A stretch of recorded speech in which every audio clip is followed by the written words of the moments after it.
প্রিয় বন্ধুরা, আজকে একটা গাছ দেখাচ্ছি। গাছটা হলো আলু বোকরা। দেখো, আলু বোকরা গাছটা সেখানে নিয়ে এসেছিলাম। একটা রঙের জারে বসানো আছে। দেখো, রঙের জারে। গাছটা খুব ভালো গাছ। ফলগুলা তোমার কুলের মতো হবে, এত সুন্দর ফলগুলোর টেস্ট। তার জন্য নিয়ে এসেছি। দেখো,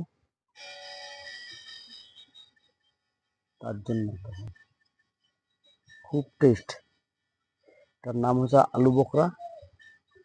বিরিয়ানিতে ফিরে যায়, বিরিয়ানিতে। দেখো গাছটা, ফল দিতে তো হবেই, সময় হলো ফল দেবে। এটাকে বসালাম। শিংকুচি, হাড়ের গুঁড়ো, এগুলো দিয়ে মাটি আগে বানানো হচ্ছিল। আর এবার একটু নিম খোল, বাদাম খোল, সর্ষা খোল, ইউরিক অ্যাসিড, এগুলি দিয়ে গাছটা বসানো হয়েছে। যখনই শিকড় মিশে যাবে মাটির সাথে, তখনই এটা একবার খাবারটা দিতে হবে।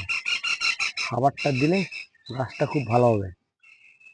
বর্ষা চলে আসছে, তখন আর গাছ কিনে যাবে না, গাছের শিকড় পচে যাবে। গাছ এখন কিনে যাবে না কোনো মতে। সবাই বলে মাটিতে গাছ লাগালে ঠিক আছে, টপের গাছে